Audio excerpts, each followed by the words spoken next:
wishing the citizen of India a happy Navratri, Dussehra and Deepavali festival. From management, principal, staff and student of this historic institution, PN Senior Secondary School outside Hall Gate, Amritsar. Phone number 0183255195. Pandit Beznath Senior Secondary School.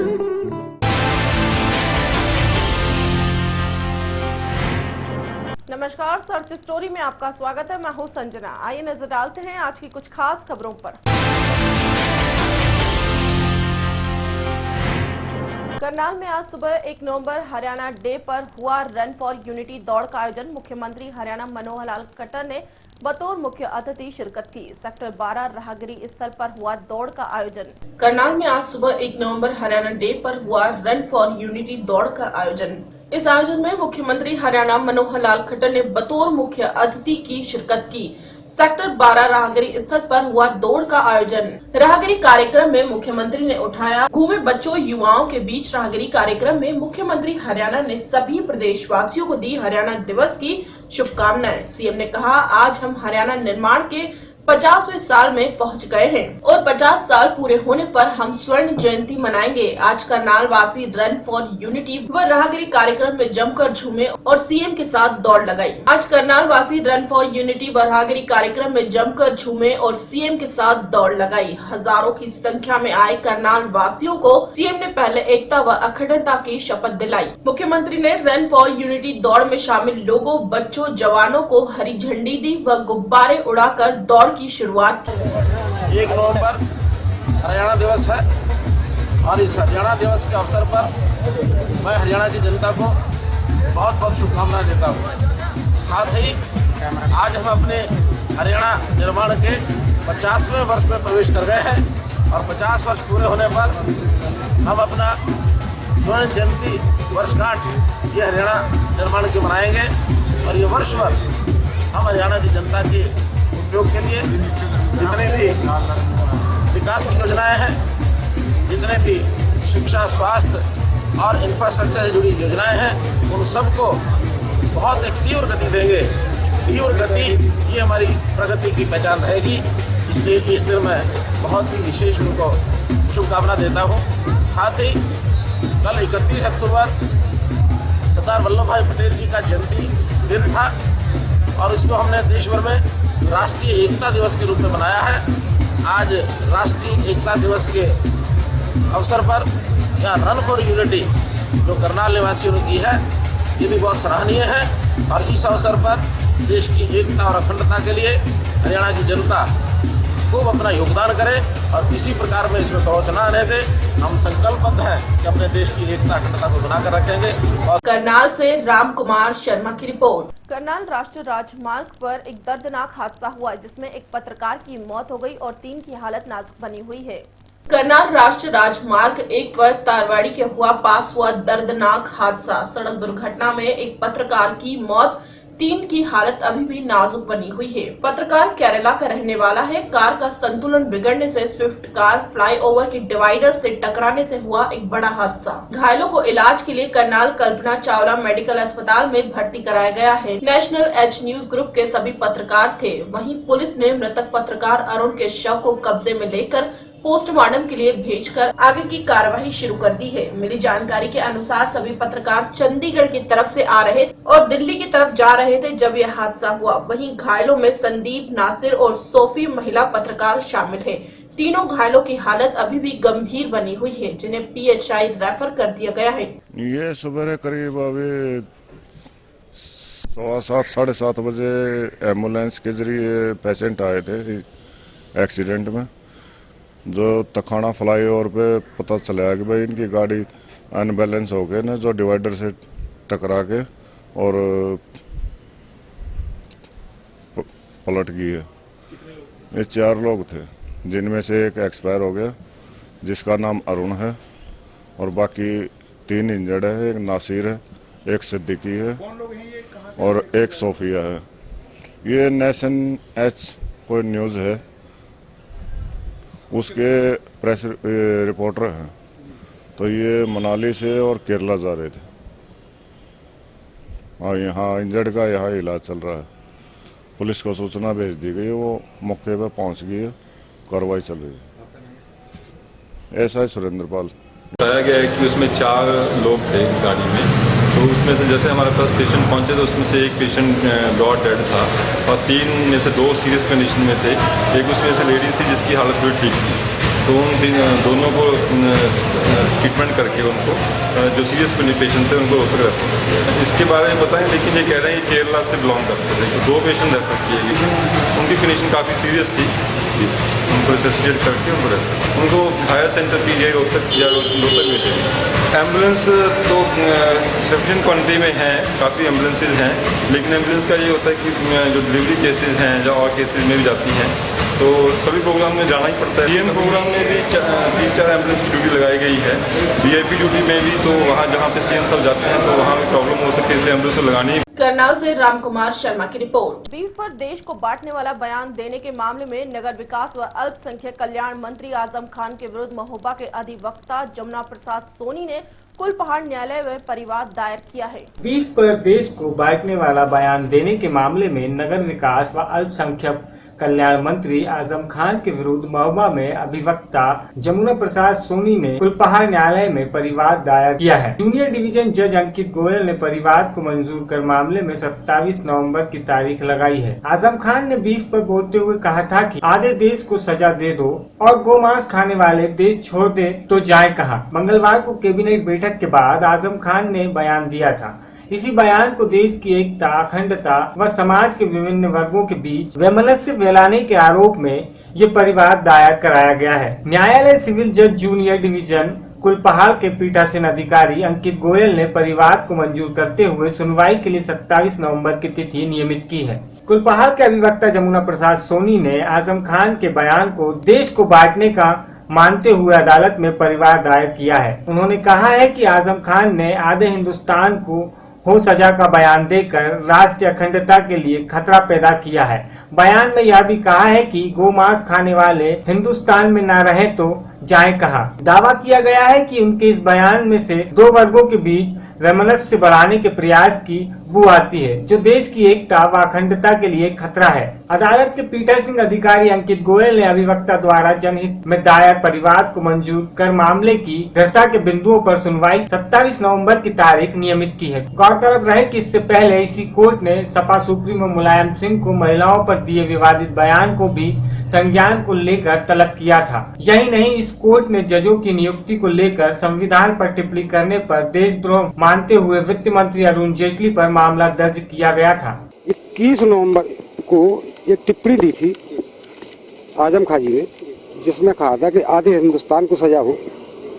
उस पे हमारे हिंदुस्तान की जनता और हमारे हिंदुत्व और सारे धर्मों पे पूरा असर पड़ा है इस बात का कि ये गलत कह रहे हैं, लेकिन आज तक किसी ने इस पे कोई बात ना बात किया है। हमारा तो मानना यही है कि इन्हें तलब करके, जैसे सुनाया है जज साहब को, उन्हें एक्सेप्ट भी कर लिया है, उन्हें सुन के तलब कर पूछा जाए कि जो आधे हिंदुस्तान को सजा की बात कही है, कैसे कही है, क्यों कही है। ये तो वोट की राजनीति है। वोट की राजनीति के पीछे हम लोगों को आपसी में भिड़वाना, लड़वाना, धर्म को, एक दूसरे के धर्म को लड़वाना, जबकि हम लोग यहाँ कतई किसी प्रकार से न लड़ाई, न झगड़ा, न हमारे किसी धर्म में कोई जो लड़ाई होती है। हम एक दूसरे के धर्म में त्योहारों में एकजुट होते हैं, वो हमारे यहाँ आते हैं, हम उनके यहाँ जाते हैं, और हमारी कोई बुराई भी नहीं है। लेकिन जो उन्होंने कहा है, टिप्पणी की है, वो गलत की है कि वो देश को फिर के बांटना चाहते हैं। लिहाजा हम उसमें अब अग्रिम कार्रवाई चाहते हैं साहब से। हमारी साहब ने सुनी भी है, अभी 27 तारीख भी लगा दी उन्होंने। मामला ये है कि 21 अक्टूबर के दैनिक जागरण कानपुर में प्रदेश के जो नगर विकास एवं अल्पसंख्यक मंत्री हैं मोहम्मद आजम खान, इनके द्वारा एक टिप्पणी की गई थी और उसका शीर्षक था कि सजा आधे हिंदुस्तान को हो। ये टिप्पणी गौमांस को लेकर के दी गई थी और उनका कहना यह था कि मार्कंडे काटजू को सजा देनी है या शोभा डे को सजा देनी है तो आधे हिंदुस्तान को भी सजा दी जाए। तो हमारे ये वादी हैं जमुना प्रसाद एडवोकेट, उनकी तरफ से हमने एक जो है प्रार्थना पत्र माननीय न्यायिक मजिस्ट्रेट कुलपहाड़ अंकित गोयल जी के न्यायालय में दिया है और हमने ये सीआरपीसी की धारा 190(1) गा के तहत दिया है। और हमारा कहना ये था कि हमारे प्रार्थना पत्र पर संज्ञान लिया जाए न्यायालय के द्वारा और माननीय आजम खान को न्यायालय में तलब करके पूछा जाए कि उनका ये वक्तव्य जो है देश की एकता व अखंडता को खतरा पैदा करने वाली है। और उन्होंने जो ये कहा है कि आधे हिंदुस्तान को सजा हो, तो हमारा कहना ये है कि जैसे हम गौमांस नहीं खाते हैं, हमें ये बताया जाए कि सजा आधे हिंदुस्तान को होनी है तो मद्रास, तमिलनाडु, केरला को होनी है या उत्तर प्रदेश, बिहार, पंजाब, किस राज्य को होनी है। तो हमारा मानना ये है कि ये देश को बांटने वाला वक्तव्य दे रहे हैं, लोगों में भय पैदा कर रहे हैं, समाज में भय पैदा कर रहे हैं, समाज को बांट रहे हैं। तो ये हमने आज न्यायालय में मेंशन किया है।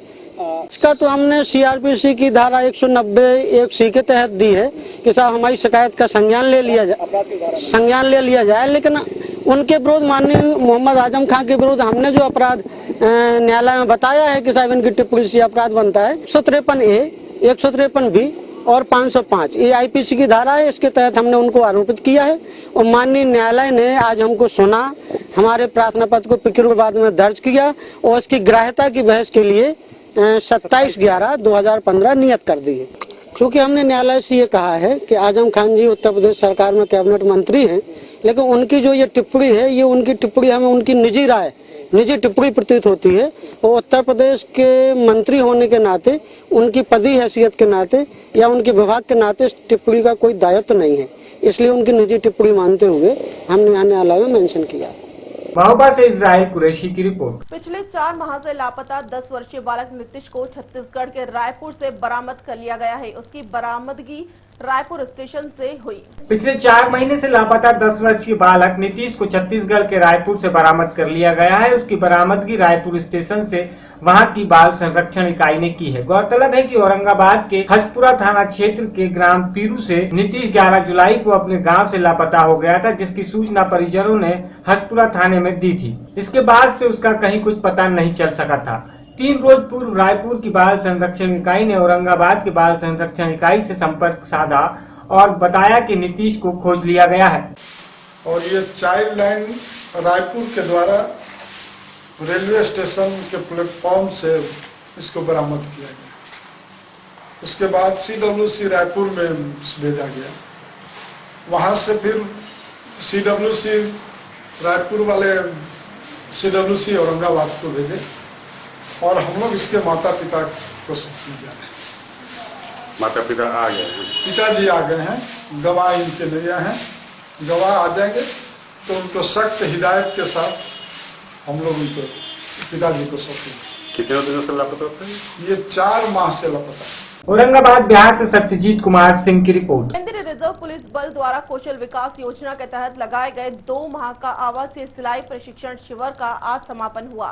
केंद्रीय रिजर्व पुलिस बल द्वारा कौशल विकास योजनाओं के तहत लगाए गए 2 माह का आवासीय सिलाई प्रशिक्षण शिविर का आज समापन हुआ। समापन समारोह मदनपुर थाना के CRP 153वीं बटालियन के कैंपस में हुआ। इस समारोह में 2 माह से प्रशिक्षण ले रहे बच्चों ने अलग अलग अंदाज में सांस्कृतिक कार्यक्रमों में हिस्सा भी लिया। कार्यक्रम में हिस्सा ले रहे बच्चे औरंगाबाद जिले अति नक्सल प्रभावित इलाकों से हैं, जहां रोजगार की कोई संभावनाएं नहीं है। ऐसे में CRP द्वारा सिलाई प्रशिक्षण देकर उन्हें स्वावलंबी बनाया गया, ताकि आने वाले भविष्य में वो मुख्य धारा से जुड़कर जीवन को पर्यटन कर सकें।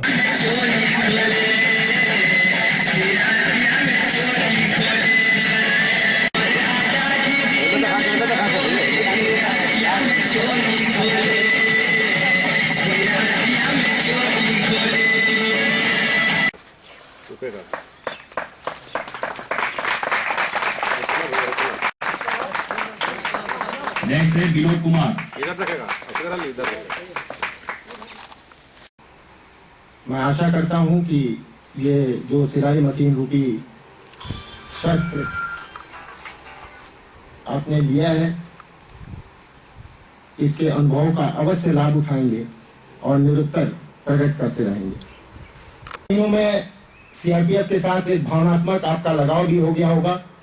अगर किसी तरह के आने वाले दिनों में कोई समस्या आती है तो अवश्य आप हमको सूचित कराएं, या हमारे जो थानाध्यक्ष महोदय हैं मदनपुर उनको सूचित कराएं। बिहार से सत्यजीत कुमार सिंह की रिपोर्ट। श्री गुरु ग्रंथ साहिब की बेअदबी मामले में माननीय अदालत ने पंजाब सरकार को झटका लगा दिया है। रुपिंदर और जसविंदर का लाइव डिटेक्टिव टेस्ट करवाने के लिए दायर याचिका को खारिज कर दिया है, जिससे पंजाब सरकार की और मुसीबतें बढ़ सकती हैं। श्री गुरु ग्रंथ साहिब की बेअदबी मामले में माननीय अदालत ने पंजाब सरकार को झटका लगाया है। रुपिंदर और जसविंदर का लाइव डिटेक्टिव टेस्ट कराने के लिए दायर की दरखास्त को डिस्पोज ऑफ कर दिया है, जिसके साथ पंजाब सरकार और पंजाब पुलिस की समस्याएं और बढ़ सकती हैं। श्री गुरु ग्रंथ साहिब की बेअदबी मामले में गिरफ्तार किए गए जसविंदर सिंह और रुपिंदर सिंह के वकील शिव करतार सिंह शेखों के साथ बात की गई तो उन्होंने कहा है कि जसविंदर सिंह और रुपिंदर सिंह का लाइव डिटेक्टिव टेस्ट कराने पंजाब पुलिस की तरफ से माननीय अदालत में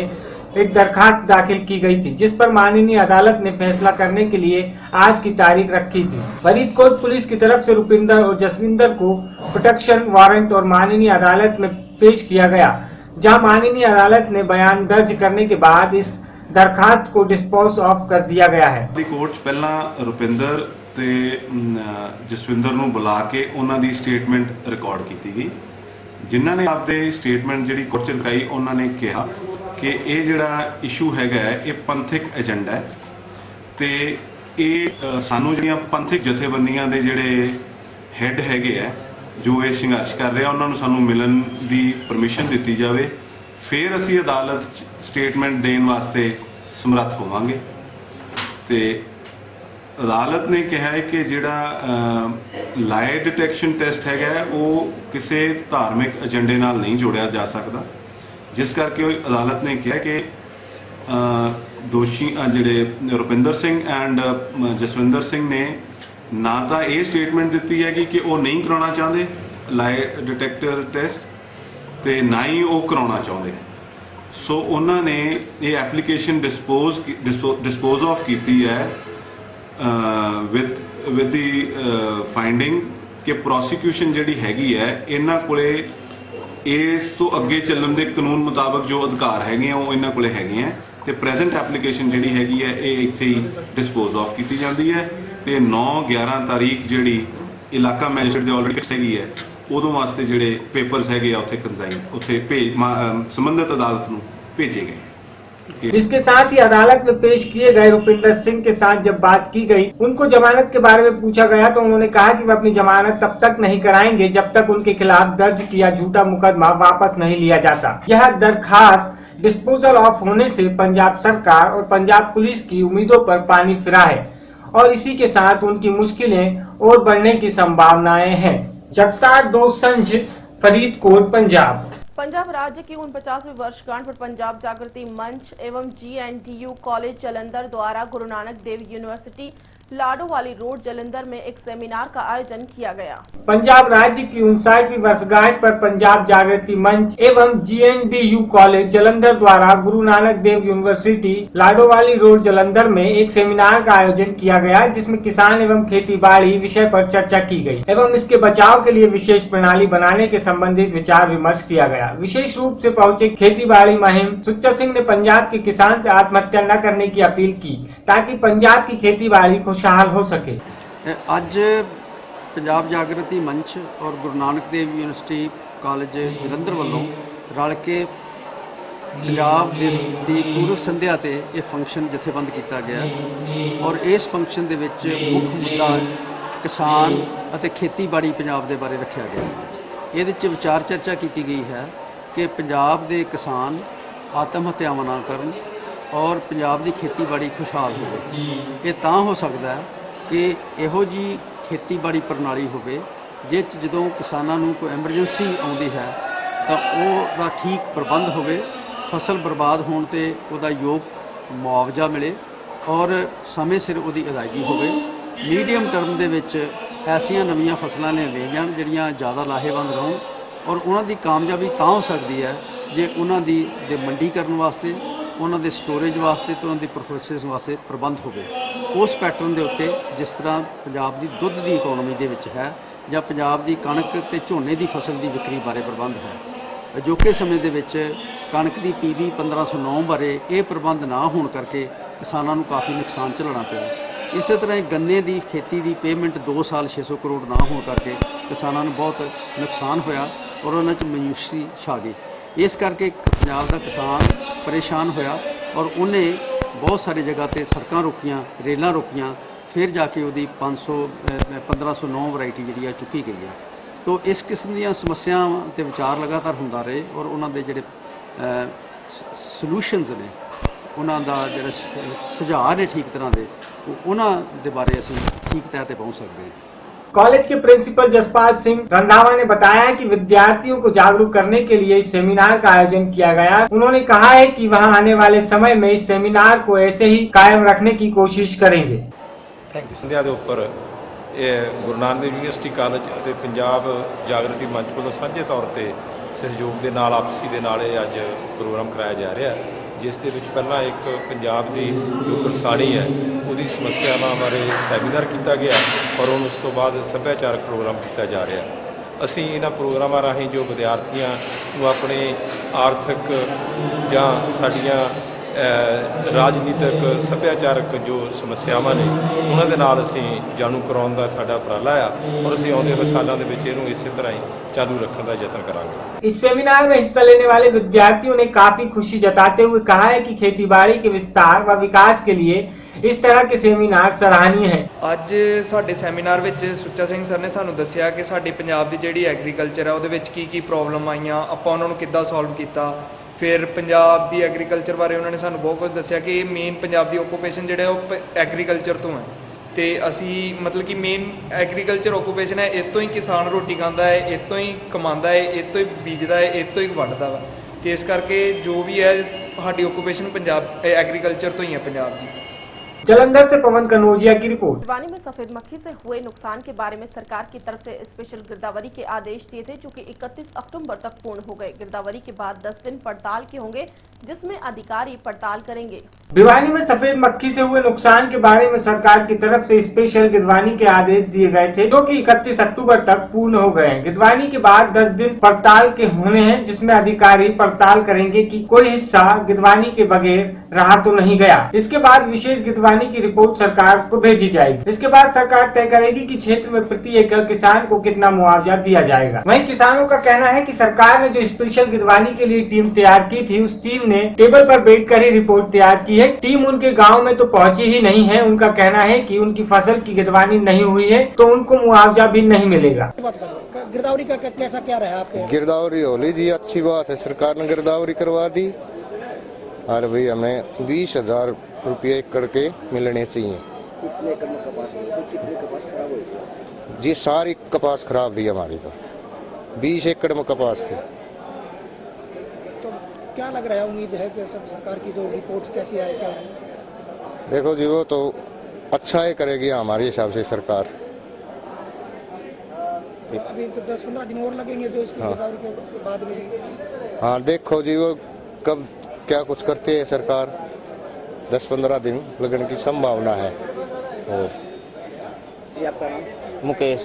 जी गिरदावरी किस प्रकार से रही, क्या रहा, क्या मांग रही है? भाई साहब गिरदावरी एक बार होली और मान ले जाए तकद्दत हो जाए, मुआवजा तैयार कर दें, अच्छा 20,000 रुपये लगा दे कि मैं कर्जवान हो रही सा कि मैं दवा ने 18 किलो आपको दे दिया। भाई कपास को कुछ तो ही को नहीं, कपास वाए मन 2 मन 2.5 मन किले की लिकड़ी से और कपास को तो मक्खी ने सारी खत्म कर रखी है और लिकड़े नुखड़े कर रखे हैं। भाई जिस तरह के गिरदावरी फेर होने लग जा तो मान ले कदे खाली ना दिखा दे, ज्यादा खड़ी है ना तो भाई खत्म हो रही जमा कपास तो, और तकद्दत मुआवजा तैयार कर दे तो भाई और बढ़िया है भाई, और दिए जा किसी के दवान ने तकद्दत दिए जाएंगे।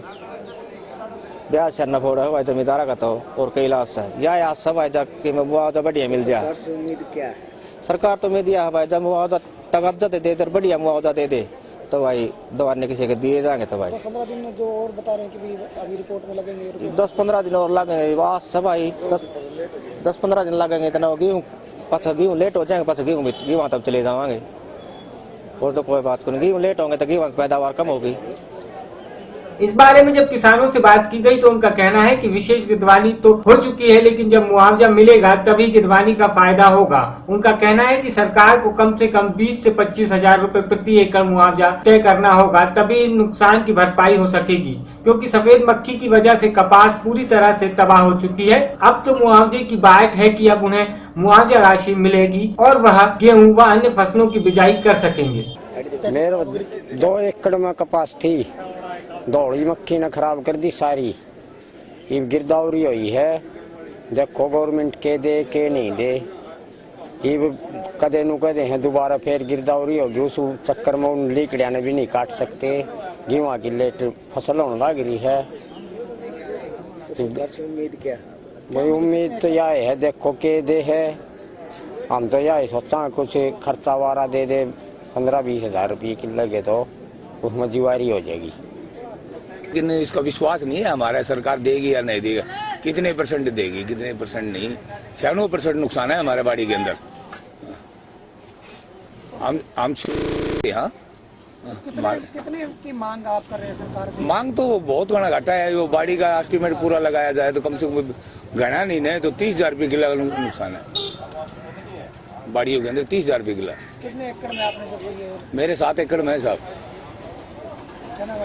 शेर सिंह। आदेश के अनुसार 16 सितंबर से 31 अक्टूबर तक कृषि विभाग के एडीए, सरपंच, नंबरदार और चौकीदार ने कपास की फसल में खराबे का जायजा लेंगे। एक अनुमान के अनुसार भिवानी जिले में 1,33,446 एकड़ पर खड़ी कपास की फसलों में नुकसान का आदेश है। भिवानी ब्लॉक में 53,123 एकड़, बावनी खेड़ा में 43,667 एकड़ व तोसाम में 36,653 एकड़ में खड़ी फसल में सफेद मक्खी का कहर है, जिसे गिद्धवानी के बाद मुआवजे की राशि तय की जाएगी। वहीं पहले विपक्ष ने आरोप लगाया था कि सरकार 30% से कम नुकसान दिखाना चाहती है ताकि मुआवजा न देना पड़े, जबकि भिवानी क्षेत्र में सफेद मक्खी से जो नुकसान हुआ है वह 70 से 90% के करीब है। खरीफ 2015 की गिरदावरी मौके के ऊपर चल रही है। अंतिम चरण में अभी गिरदावरी चली हुई है। सरकार की जो हिदायत है उसके अनुसार गिरदावरी मौके के ऊपर की जा रही है। जैसे जैसे सरकार ने जो हिदायत दी थी उसके अनुसार हमारा पटवारी मौके पर गिरदावरी कराया है। जो 31/10/2015 को समाप्त हो जाएगी मौके गिरदावरी, उसके बाद सभी अधिकारी मौके की 10 दिन के अंदर अंदर पड़ताल करेंगे। उसके बाद सरकार को रिपोर्ट भेज दी जाएगी। अब तक अगर की बात की जाए, आज तक कितनी जो गिरदावरी हो चुकी है तो आप 95% होगी, 99% होगी। किसने टीम जो काम करे, टीम वर्क क्या है? टीम वर्क तो जो सरकार की जैसे हिदायत थी, सरकार ने हिदायत की थी कि भाई नंबरदार, चौकीदार, गांव के मौजूदा आदमी, पंचायत सेक्रेटरी और एग्रीकल्चर डिपार्टमेंट का एक अधिकारी साथ रह करके मौके के ऊपर गांव टू गांव जाकर के कंसर्न पटवारी के साथ गिरदावरी की जाएगी। उस हिदायत के अनुसार सारा गिरदावरी मौके पर की गई है। कुछ लोगों की गिरदावरी को लेकर कुछ आवाज उठाई थी कि नहीं पहुंच रही, टीम नहीं पहुंच रही, ऐसा कुछ कोई ऐसी शिकायत नहीं, ऐसी कोई विशेष बात नहीं है। कोई जैसे लोगों का आगा पाछा एक दूसरे का मतलब ना मिलना, इस टाइप की बात है। हमें समय समय पर उस बात को ध्यान में रखा है, चेक करवाया है, तो कोई इसी विशेष बात कोई नहीं आई कि भाई कोई हमारी टीम नहीं मौके पर पहुंची। तो कल तक मतलब गिरदावरी पूरी हो जाएगी? हाँ, 31/10/15 तक, कल तक का मतलब 31/10/15 तक गिरदावरी पूर्ण हो जाएगी। इसके बाद 10 दिन पड़ताल के होते हैं मौके के ऊपर। सब राजस्व उच्च अधिकारी जो हमारे राजस्व के वो सब पड़ताल करेंगे और उसके बाद सरकार को रिपोर्ट सबमिट कर दी जाएगी। भिवानी से राजेश बिष्ट की रिपोर्ट। खबरों में फिलहाल इतना ही, मुझे दीजिए इजाजत, नमस्कार। Wishing the citizen of India a happy Navratri, Dussehra and Deepavali festival. From management, principal, staff and student of this historic institution, PN Senior Secondary School outside Hall Gate, Amritsar. Phone number 0183255195. Pandit Beznath Senior Secondary School.